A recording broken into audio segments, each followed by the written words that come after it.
This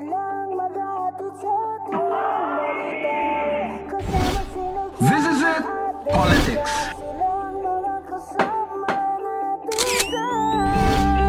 Latest dihis ng showbiz.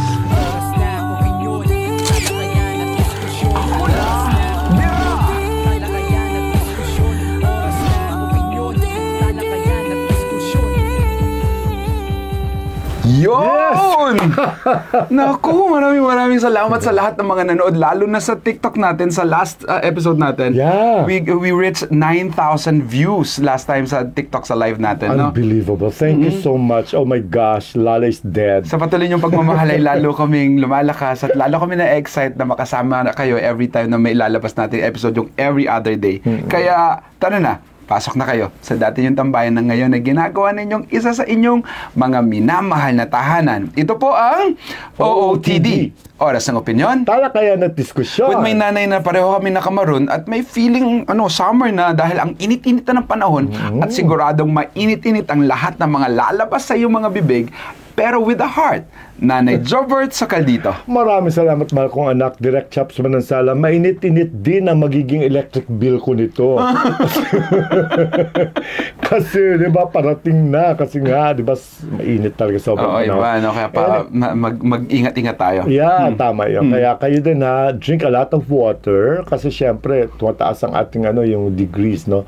Mga 46% yata yung nabalitaan ko last week. I don't know kung totoo yun. Kasi sa pati aircon ko sa kwarto ay hindi na halos kaya yung init ng panahon. Pero syempre, tiyaga-tiyaga lang. Ang sakit niyan, yung bulsa sa bayarin. Pero sigurado na mainit-init ang mga pag-uusapan natin. Kaya diretso na tayo sa ating unang segment. Ang This Is It, Politics. It may not be political. This is a very, very important social issue that we have to address kasi napakahalaga nito. Nakakaawa kasi, di ba, itong March 10 ay may natagpuan na bangkay, babae. Yes, isang 23-year-old Slovakian national named Michaela Mikova. Yes, sa Boracay, no, sa isang sa likod ng lumang kapilya sa Barangay Balabag sa Zone 3 ng Boracay. Ito ay nakilalang si Micaela nga na dumating doon sa Boracay noong March 1 para mag-enjoy at para dumalo sa kasal na isang Pinay friend niya. So that was yung March 10, 2 days before her departure back to Slovak Republic. Ay hindi na mahagilap itong Slovakian national na ito. Kaya nagpalabas sila ng reward na 50,000 sa kuning makakita ng kanyang whereabouts, no? At may isang local na taga Boracay na during siguro I don't know kung part siya sa mga naghahanap, pero meron siyang naamoy doon somewhere sa likod ng lumang kapilya na ito na hindi ito napupuntahan ng mga tao kasi sasadyain mo ito kung tagang gusto mo pumunta roon. Para siya may naamoy na para masangsang, mabaho. So hanggang sa finally ay numingi siya ng tulong sa mga kaibigan niya at natunto nila isang bangkay ng babae na walang saplot, no? Walang saplot at marami mga saksak. At saka napag-alaman na wala ang kanyang wallet, ang kanyang cellphone at mukhang ginahasa. Parang oh my God. At ito ay sa kanilang investigasyon, sa preliminary investigation nila ay para bang hindi kukulang sa 2 or more katao ang pumaslang sa kanya na pinaniniwalaan nila na foreigner din na may kasamang Pinoy. May Pinoy cohort na yun nga ang pumaslang sa batang babae.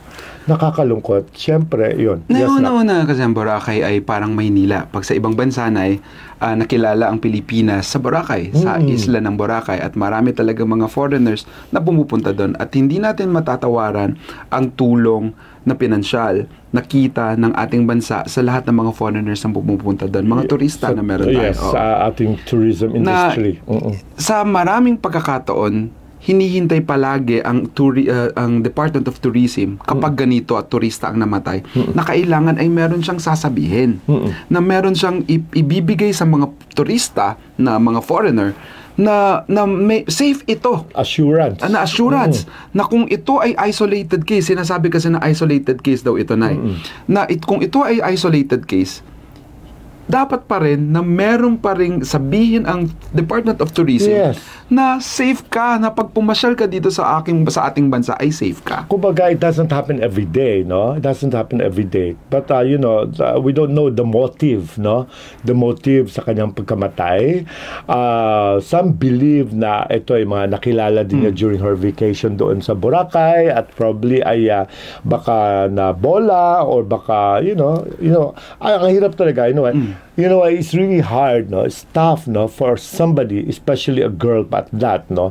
Who travels alone to any foreign land. Ako nga, takot ako pumunta sa abroad alone by myself. No, una-una, kailangan ko talaga ng help sa aking kung sino kasama ko kasi, di ba, syempre sa edad natin, hindi na tayo ganun ka-flexible, hindi na ako ganun kaya mahirap na for me to travel a long walk and whatever.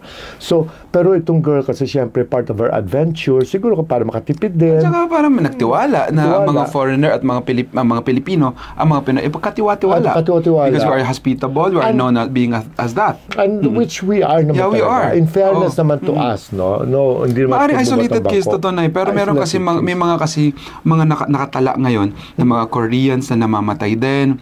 Tapos sa Palawan may mga turista at foreigner na namamatay. Oo, kumbaga para bang let's take care of them, not because nakaka-alarm. Oo. Lalo pa tas nasabi na not because they're foreigners, but of course, syempre, paano magbuboost ang ating tourism industry when they feel so unsafe here? Kung hindi sila safe dito, dapat dapat strengthen pa natin ang security measures natin dito sa ating bansa. Lalo na sa mga places like this one na dinadayo. Yes. Yung police visibility, napakahalaga na maaring walang... In fairness ang Boracay, may police visibility nung panahon ni Duterte talagang inayos niya ang Boracay. Nilinis niya, di ba? Parang ilang buwan na sinarado ang Boracay ni rehab. Tapos para sa mga turista, dahil nga ito ay parang Manila. No, yun ang kilala ang Boracay sa ibang bansa. Like sa Almao, pumasyal ka. Dinadayo talaga. Dadayuan, alam nilang Boracay. Tourist spot talaga. Even mga pamangkins ko have lived in the States at ngayon ay marami mga netizens at marami mga tao nagtatanong, ano ang stand ng Department of Tourism? Nakakabingi ang katahimikan nila. Wala silang statement. Yes. No? Alam mo, it's time for them to say something. Kasi, syempre, habang gumagalaw ang police authorities doon, syempre, hinihintay pa rin siguro ang may resulta. statement dapat sila sasabihin. For the meantime, dapat you should assure your guests there, whether foreign or local, guests ng Boracay. That it's safe to go here in the Philippines. Especially sa lugar nila kung saan nangyari itong karumal-dumal na krimen, no? At saka kawawa, I can imagine, yung family doon ng girl ay na-inform na. Pero, I don't know how they'll be able to take this. No? To take this. Siyempre, malaking issue pagdating sa kanila. Sabi nila, sa Boracay namatay. So, mga Slovakians hindi mo na pupunta sa Boracay. Slovakian na din daw, di umano ang namatay sa Palawan na Slovakian din? Oh my God. Parang sabi ko, parang may... At wala ka narinig sa Department of Tourism. Wala silang statement, kaya kalampag. Kinakalampagan namin. I hope coincidence lang, ha? Coincidental lang yung Slovakian din yung namatay. Pero kasi kung nagiging regular sila ang namatay, parang something must be wrong. Kaya kailangan natin may gawin, kailangan may assurance at security measures na gagawin ang gobyernong ito. Ako mo, at ang masakit dito ay napakarami ng stab wounds. Ang daming saksa. Mga adik ang mga kayang kagawan to, hindi normal. Imagine mo, Nak, no? I don't want to go back, no? I don't want to be walked through that particular time Panginoon, wag naman. She was being killed, the torture that she felt, that she went through. Oh my God, napapraning ako. Kumbaga, wag naman. And I hope that doesn't happen again. True. And I hope mahuli ang mga perpetrators nito. I hope they'll go to jail, they'll rot in jail. Until now, babae pa. Yes. Oh my God. Sa mga OOTs natin na nanonood ngayon, you can comment. Nang sa ganun na yung makakalampagin natin yung mga dapat kalampagin para ma-assure tayo that we are safe and secured sa bawat lugar, sa bawat sa lahat ng pagkakataon na kung nasaan man tayo, lalo pag nag-iisa tayo. Oo, lalo pag nag-iisa. At lalo pag ikaw ay nagbabakasyon, just ko, you expected na nag-enjoy ka. You just wanted to, unwind. Hindi nga siya makabalik na nakabox. Just ko, inuud siya doon kasi diba, naagnas na raw eh. Oh my God. Oh my God. Ang kaluluwa sana ni Micaela Micobo ay sumalangit nawa. God bless you. Pagkatapos nun ay, diretso na tayo sa ating next segment, of course, ang latest bihis ng showbiz. So, bago natin simulan, gusto ko nang batiin ang Pilipinas. Oo, kasi kahapon, anniversary natin. 1 year na tayo! Hindi, ang Pilipinas, hindi yung show natin. 1 year na tayo. Oo. Alala mo si Yoyoy Villame, the late Yoyoy Villame. On March 16, 1521, Oo when the nga. Philippines was discovered by Magellan. Magellan. He was sailing there. So, ilang taon na tayo na eh? I don't know. Ayoko mabilang. Pagod na ako. Pa-compute nga kayo mga nanonood March 16 kahapon, March 16, diba? So, kumbaga, I remember that. That song is very funny, novelty, pero di ba historical? Historical, pero at least... Happy anniversary, everybody! Kala ko, anniversary na OOTD. Ano na, mag-uusapan natin si Director Daryl Yap. Ay, oo. Talagang pinagmamalaki niya ang pagiging DDS niya. That he's really a diehard Duterte supporter. Tapos yun ang pinost niya sa kanyang social media, no? Since day one, since the time daw that Duterte ran, he's really pro-Duterte. May nagtanong ngayon sa kanya na isang netizen, paano na mga Marcos, paano na si Amy? Si Amy kasi, is ang leanings naman niya ay Duterte. Kasi sabi niya, kinuwento naman ni Daryl Yap na Daryl Yap, yeah. Oh, Diyos ko. Kasi nagkakamali ako Daryl Yap, Daryl Ong. Kasi paros ng Chinese ang apelyido. Na that time wala pa siyang pera, through Victory Liner yata. Parang he came to Manila para to support yata Duterte, para may isang siguro may rally or what, no? Talagang diehard supporter siya. At during that time, no, ay nagkaroon siya ng nakilala si Amy Marcos, nakilala si Inday Sara, and he became friends with both of them. Especially si Amy Marcos, di ba? Si Senator Amy Marcos, because nga siya nag-produce ng mga pelikula ni Daryl, yung mga Made in Malacanang, mga whatever. Saka they're really very close. At there was yung after nag-senator, before, when she was running for senator last elections, alam ko, si Daryl, siya ang parang nag-direct ng kanyang vlog. May vlog sila nila during the campaign. Markova, sino itong bakitang yung nanalo sa Miss Q&A. Sa Q&A, di ba yun? So talaga, Markova. Navratilova, or whatever. So yun, kumbaga na-identify talaga siya kay Amy, not the Marcoses, kay Amy, because yung Amy, the Amy Duterte, the Amy Duterte. Kasi si Amy naman, hindi naman siya na-identify with her brother sa politics. So ngayon, talagang to this day, ay tahasan niya talagang sinasabi sa public that he is pro-Duterte. Sabi niya na verbatim, may mga alam akong hindi naman nakikita ng publiko. Loyalista man o DDS. Kaya naiintindihan ko kung nagagalit kayo kay Amy o kay Inday. Pinaninindigan ko ang pagkakaibigan namin ni Amy, pinaninindigan ko ang pagkakaibigan namin ni Inday. Hindi mahirap kasi parehas naman sila ng paniniwala at pinaglalaban. Yung mga galit kay Bongbong at ipinapasa kay Amy, hindi ko kayo pinipigilan. Wala akong kapangyarihan para bastusin si Amy at ikuwento sa inyo lahat ng pinagdaanan niya kung alam nyo lang. Ayun. Ang lalim ng kung alam nyo lang. Kasi kami rin Daryl, kung alam mo lang, hindi rin namin ikaw winihusgahan kung ikaw ay maka-Duterte. So be it. We respect that. Hindi namin inaalis sa iyo yun. Karapatan mo yun. Karapatan bawat sa atin kung sino ang gusto natin suportahan. Kumbaga, regardless, basta kami naman, kapag meron lang siguro medyo issue na pwedeng pag-usapan na parang interesting, ay doon na kami pumapasok. Pero ang weird lang nun, yung Made in Malacanang, yung Martyr or Murderer, talagang linging nun ng mga Marcoses. Yes, no? oo. Pero ngayon pala, maka-DDS siya because of what happened yung kanilang paghihiwalay ng dalawang landang Uniteam, yung division ng Uniteam.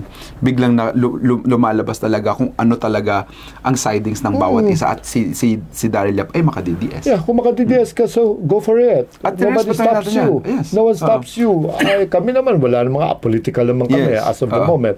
Apolitical in the sense that we are not pro-Marcos, we're not pro-Duterte. We might be pro-somebody else, no? Yes. Na hindi lang namin pro-layan. Pro-layan, manansalamiklat kami, di ba? O pro-Remar Buado. At saka pro-Mac. Promac baka naman. Diba? Kumbaga, yun. Ibigay namin sa iyo. For as long as hindi mo kami pinakialaman, same thing. Ganun lang yun. Ganun lang. Ganun ang buhay. No? Tsaka sabi nga natin, total, sa sinasabi mo, sa statement mo naman, wala ka naman sinasabi na para bang, hindi mo naman kami binabastos. Yes. Kaya okay lang. Walang problema. Pero pag binastos mo kami, ay ba, ibang usapan yun. Parang mo hindi naman siya mababastos. Hindi naman. Hindi naman kasi pero ako, sinabi niya si Aimee, may malalim daw siyang pinagdaanan. Parang totoo, no? Marami rin naman ikaw kinita kay Aimee Hindi pa ba totoo yun? Diyos ko, huwag tayo magmangmaangan. Hindi naman tayo mga syunga. You work for her. Diba? You won't work for free. Diba? Diyos ko kung sa Aimee nga, Diyos ko sa ngayon, diba? All the Centuriables, ha? All the Centuriables. Isang billion, more than 1 billion na ang nagastos niya para sa kanyang ads. Grabe, ha? Sa kanyang ads. Siya ang pinakamalaki. Are you gonna vote for her? Ano? I don't like her na. Ako, I will vote for her. You will? Gusto ko kasi yung pinaglalaban niya na kahit kapatid niya dahil mali. Ay, yun naman yung ano ko. Yes, wala namang problema doon. Kung sa tingin mali. Pero ang hindi ko lang gusto, kapatid mo pa rin yun. Kung mali, fine. Kausapin mo. Pero yung mortal na kaaway ng kapatid mo, sabi nga natin sa pamilya ganun tayo sa Pinoy, di ba? Alam mo natin kung doon tayo sa tama. Pero yung kinakampihan mo, hindi rin naman tama Tama naman. Di ba? Pero yung kapatid mo, kumbaga spare a little sa kapatid mo. Huwag mo naman siya ilugmok. Kaya ang mga tao nga are thinking that you are not really for this. Yun namamangka ka lang di umano sa dalawang ilog. Di ba? Para one day, kapag nanalo ang Duterte, protektado ka. Pag nanalo Marcos, syempre, hindi ka magagalaw yung kapatid mo yun You're safe. Partido pa rin niya yung kapatid niya. Kumbaga, huwag mong kalimutan. Ano yung nawawala sa top 12? Wala talaga sa ngayon. Kasi may mga tao nga na turn off. Ayaw nila sa mga tao na mamangka sa dalawang ilog. Most especially warring parties. Etong dalawang malaking political at siya lang sa lahat na nasa gitna. Siya lang sa gitna. Dahil nga kapatid niya ang Marcos. Kaya nga, so going back to Daryl, kaya syempre si Daryl naman, nakikinabang Wala ka na pakinabang niya. If not for Aimee Marcos, you'll never be Daryl Yap. Yes. Hindi ka makikilala. Di ba yung pagsugal na lang ng Viva sa'yo? Because nagkaroon ka muna ng Aimee. Di ba? Nagtiwala sa iyo. Alam ko magaling ka. Magaling naman. Marunong ka naman talaga, in fairness. Pero tumahimik siya dahil sa pagkatapos nung sa Paloma. Oo, talaga mahirapan ka. Hindi mo kakayanin ang legalities noon. At saka syempre, ang mga tao, you cannot, hindi pwede bulsa just because, you're Daryl Yap. You think you're so powerful, you're very influential. No. Hindi sa lahat ng oras ay, kahit it applies mo to all of us To all of us. I like your thinking. Oras ay winner tayo. I really like your mindset na Diba? Yun na naman sa akin dito Pero since hindi mo naman kami binabastos, because syempre, you're just stating your mind. Yeah. Speaking your mind. At karapatan niya. Karapatan mo yun. Kahit sino, for that matter. We will respect that. Diba? Basta kami, ganun din kami. Pero kapag kami pinitik mo because you don't believe us, because you believe otherwise, abay mausapan yan. We will debate on that. Okay? Yeah. Ikaw, OT dyan. Ano masasabi mo sa statement ni Daryl Yap? You can go comment now. Yes. Yung susunod na pag-usapan na si Rufing! Si Rufa Gutierrez! Alam mo, pinag-usapan na ito sa ibang vlogs Napapanood ko sa kanila Nakakatuwa naman. Because si Rufa is, nag-endorse ata siya ng some beauty products or what, no? I don't know kung clinics ba ito. Nag-endorse siya. At nakakatuwa because, some companies pa rin who still believe in her influence as an ambassadress, di ba?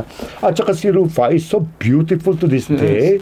She's so, ang ganda ng skin, ang ganda ng outlook, at saka napaka-positive. Along this line, when nagkaroon ng press conference yata on this, may mga nagtanong sa kanya about her at saka yung kanyang past.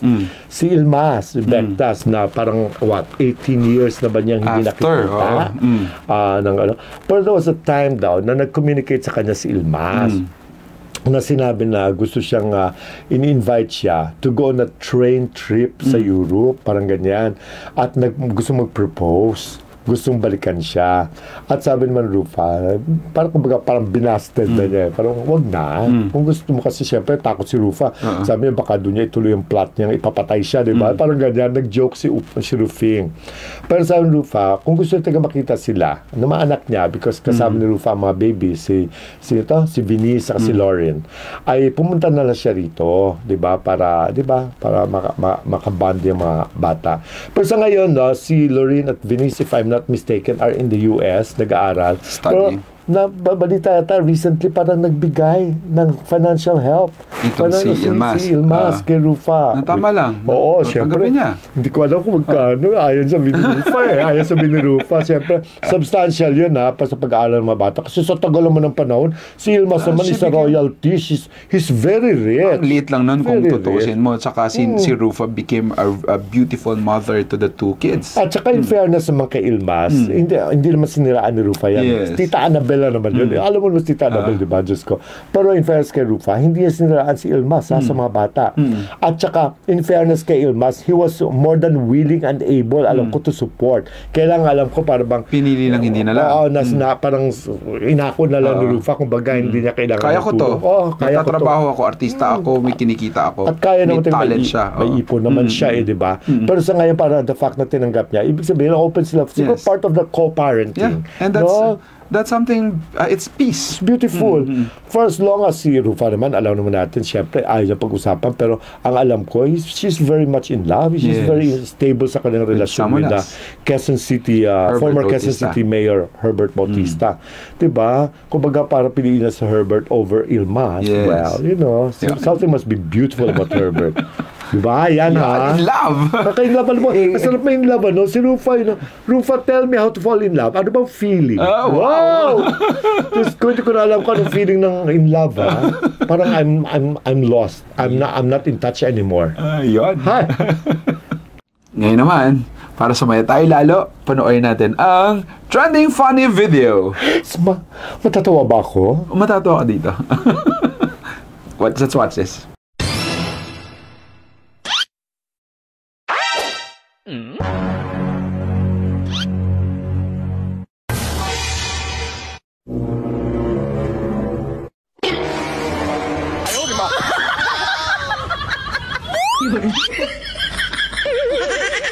Anak ka ng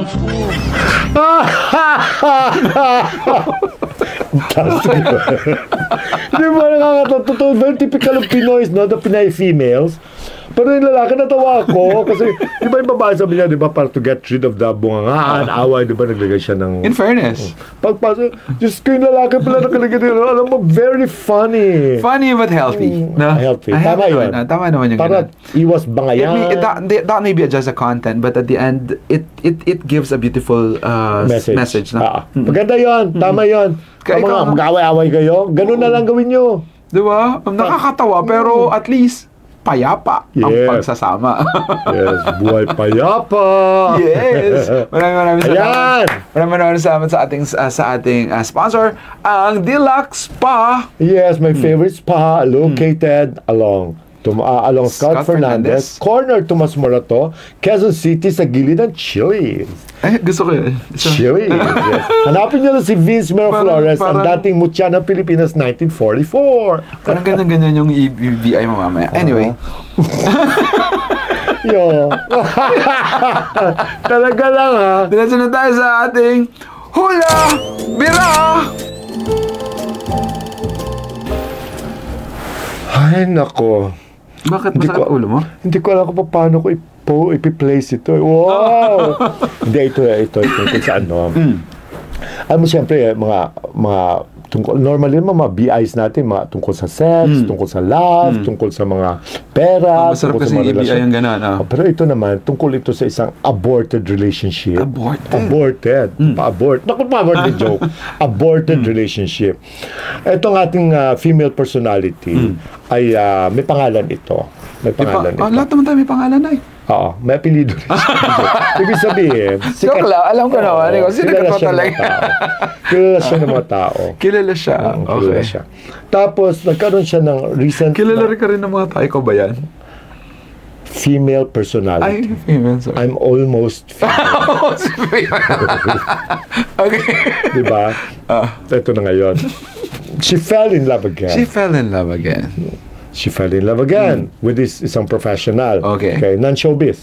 She fell in love again. That's a beautiful thing. Oo. Diba maganda yun? Kasi at least, diba, malaking In love. inspirasyon sa Yes. kanya yun. Lalo sa Malaking tulong Oo. sa buhay niya, diba? Sa katayuan niya. So ngayon, medyo nagtumakbo naman ng mga a few months. A few months sa kanilang relasyon, no? Kumbaga, maganda naman ang kanilang friendship at saka it became public, diba? For a while. Pero tataka mga tao, bakit all of a sudden, ay parang bang nanahimik? Parang nawala na. All of a sudden ay, poof, wala na. Aborted nga. Aborted. Maraming tanong, bakit? Kasi may pamilya daw yung lalaki. Maraming sabi, parang hindi naman. Parang hindi naman. Ano pa? Pero napag-alaman di umano, allegedly, all caps, kaya hiniwalayan ng girl ito ay hindi daw niya makaya ang kabadingan nitong kanyang boyfriend. Totoo. Kaya ko sinabi na hindi niya kaya ang kabadingan. Ibig sabihin, during the time na nag-meet sila, alam na niya na may tinanggap naman pala niya eh. pagkabading. Oo. Pero, Pero, along the way, sa tinagal, para bang alam niya, he wasn't for her. Kumbaga, alam niya, mas mahal ng kanyang partner, yung kanyang boyfriend, yung other boys, more than her. Kaya ang ginawa niya, she realized, she decided na, call it quits. Okay din ganun. Better off as friends. Kung friends, ha? Oo. Pwede sa Pero maging friends. nakatulong naman kasi yung pagmamahal na nilang dalawa. Nakatulong naman sa isa't siguro isa. mga 2%. 2%. Talagang may measurement ka? Para siyang interest lang ng GCash, 2%. Diba yun ang May dinidig na? tinatanong sila, ano daw yung, Yung clue. Okay. Sa pangalan at apelido niya, Nay, may letter I? Oo. Ha? Ng girl. Ng girl? Oo. Galing na, galing mo talaga. You're so intelligent. Hindi. Kasi intelligent yung tawag daw sila. Di ba, layan mo ng salamiklat? You know who? Oh, Kilala mo na? diba? Ayan na. Ay, kilala na niya. Diyos ko, alam nyo na yan. Diyos ko, 1 plus 3 was 84. Pero inisip ko na, yung guy na yan, maaring he tried to fall. Maaring minahal niya talaga. Mukhang hindi lang talaga sila meant for each other. I doubt it. I doubt it. Baka he needs her more than he loved her. He needed her more than he loved her. Coffee, everyone? Kape Coffee tayo. na lang, dear. Ayan! Yan na, maraming salamat sa lahat ng mga nanonood ngayon at patuloy na nagmamahal. Ito, every other day na tayo, kahit mahirap, no? Pero ginagawa namin yun dahil sa pagmamahal ng mga matatalino nating mga OOTZs. We really not just admire you, tagang we're proud of you. Ibang klase kayo mga OTGens. We love you very much. I No? love you Kahit so magkakaiba tayo minsan ng mga opinions, okay lang yun. Oo. It only means na gumagana mautak natin. Totoo, di ba? Mas gumagana mautak natin minsan kasi sa justice system. Joke lang I have so much May respect grains of for- truth yun. for- May for- grains of truth yun, Nay. Maraming salamat. Karingagan ng Kapampangan na manalbe at patuloy alulugod kaya kami. Marakala, salamat. Yes. Ito Namiss po- mo si Gilberty? Giberty, oo nga pala si Oy, Giberty, wala no? wala siya last time. Wala. Giberty, at sa lahat ng mga palagi na ating mga kaibigan na naging kaibigan natin, pwede kayo mag-subscribe sa OOTD. Ano yun, Lay? Sa Facebook, ano natin? Page ba yun? OOTD Jobber and Chops. OOTD Jobert Yes. and Chaps. Dahil dumadami na yung community natin doon. Doon nakikipagkwentuhan kami. Kaya mag-subscribe. Mag-subscribe yung tawag doon. Mag-subscribe na rin kayo doon, no? Ito po ang OOTD. Oras ng opinyon. Talakayan at diskusyon. With my nanay na light lang naman ang pinag-usapan natin ngayon at hindi mabigat. Dahil minsan, kapag light, mas okay pa. Pero pag minsan, hinaharap din natin yung kabigatan. Balanse lang. Yeah. Ang balanse ng programang ito, ang ating minamahal, Nanay Jobert Socaldito. Thank you very much sa inyo lahat. Of course, aking mahal na anak, Direct Chops Manansala. Sa aking mga kababayan dyan sa Iloilo, Pandandingli, Iloilo, Santa Barbara, Iloilo, Haro, Iloilo City, and of course, Timog, Daddy Doc Percival De Leon. I love and I miss Tita you. Presi. At ang Uy. aking baby boy, sino to pangalan? Jethro Jelly. I almost forgot your name. Nay, bago tayo ang aking takeaway, no? Yung sa Boracay na nangyari na yun, no? Minsan lang talaga tayo mabubuhay. Minsan lang tayo dadaan dito sa mundong ito. We wanted to enjoy, we wanted to be happy, we wanted to be millionaire o maging rich, no? We wanted a lot of things. Pero huwag natin kakalimutan na minsan lang tayo mabubuhay. Kaya kailangan nating ipagkatiwala ang buhay na meron tayo na utang natin sa Diyos. Patuloy tayong maniwala na tunay nga na mabait talaga ang Diyos, and to God be the glory. Bye-bye. Bye.